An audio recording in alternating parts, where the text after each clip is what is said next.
So when we're looking at these programs, though, I think the direction I'm looking at is trying to figure out a response where we say, okay, we really haven't changed the mindset of reliability and maintenance. Right. We're still doing that exact same thing we've always done.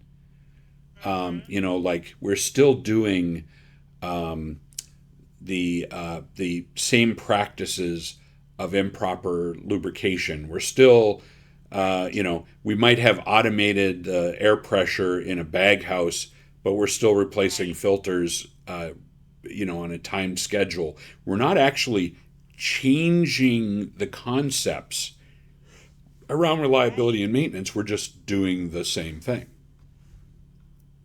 Right. Totally. Sounds like the heart of the episode is right there. We've been upgrading the tools, not the philosophy. Maybe the core shift is asking new questions. Not how do we maintain, but how do we design and operate so failure is less likely in the first place? That's a mindset change, not a tech change.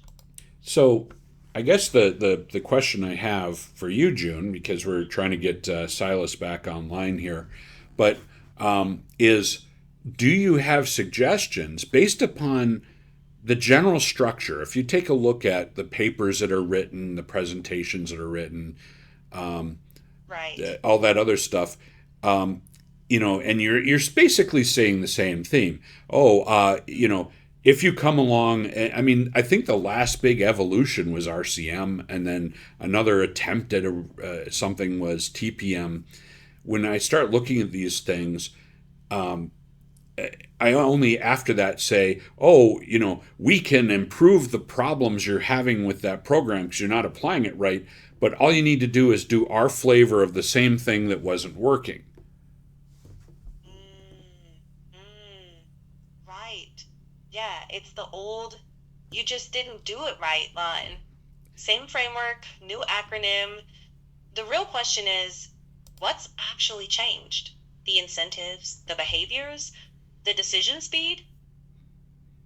Well, I think when we're talking about it from this direction, it's more like Hmm. I'll put it back this way. Back in the day, I used to play a game called Dungeons and Dragons, right? Hmm. So I used to play the original Dungeons and Dragons where you didn't have maps, you had to use your imagination, you had a story, the dungeon master had to explain that story, and Ah, he had to describe it in a way that you could picture that environment and the adventure. And then as right. that game moved along, you got down to you had to have grid maps and you had to have figurines and you had to have all this other stuff. The imagination started going away and you started building walls around that.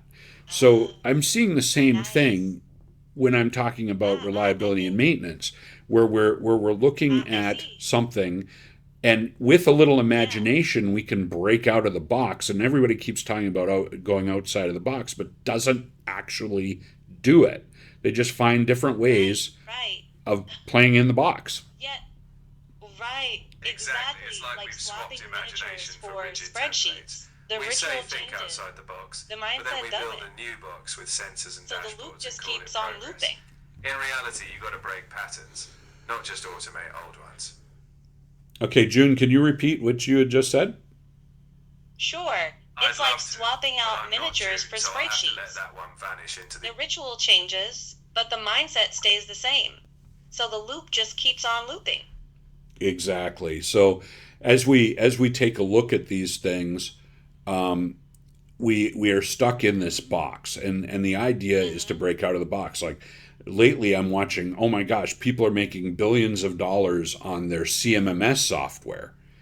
But the Hmm. CMMS software doesn't really do anything different. It might take in different inputs and stuff like that, but it's still Right. acting as a CMMS software. It's not really, Hmm. and different names are tossed on everything else. We haven't gone anywhere with it. It's the same Hmm. thing packaged differently. Hmm. Right. Same engine, new paint job. The data got shinier, but the thinking didn't evolve. If the process and decision rights stay the same, All that changes is the dashboard wallpaper.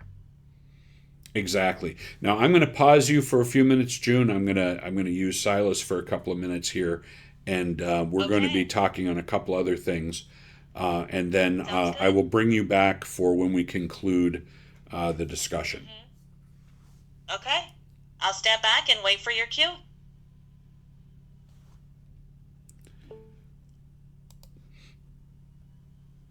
Okay, Silas, it got a little chaotic, so we are going to have just you and I talking for a little bit, and then I'll bring June back at the end so that we can all wish everybody a great rest of the weekend.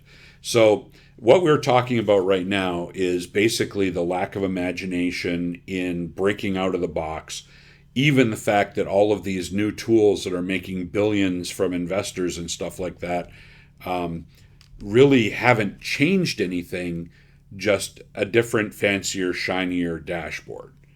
So, what are your thoughts based upon what you can find out there on the internet or based on your training? What can you see that could be the next breakout from being stuck in this box?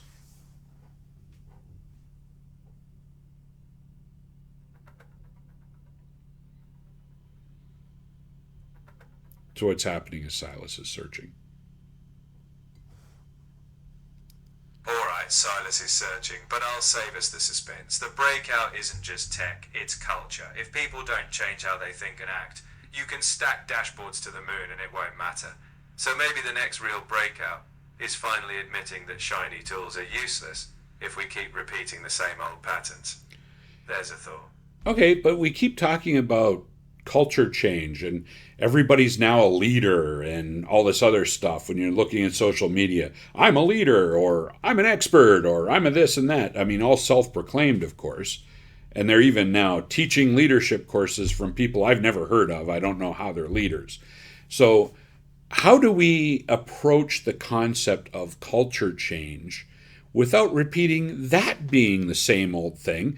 Because I literally the conferences I attended last year are the topics I could take slides from 1989, put them up there, and it would be the exact same message. How do we break this horrible cycle that's destroying the industry and rapidly degrading companies as we continue to automate faster into failure? Oh, it's simple. We stop pretending the solution is another PowerPoint or a buzzword from someone's LinkedIn profile. Culture changes when actions change. If we want out of this cycle, we ditch the speeches and start making decisions differently. Now. Not at the next conference. But that takes accountability, not just a motivational speaker. So maybe we start by calling out the fluff and doing something real.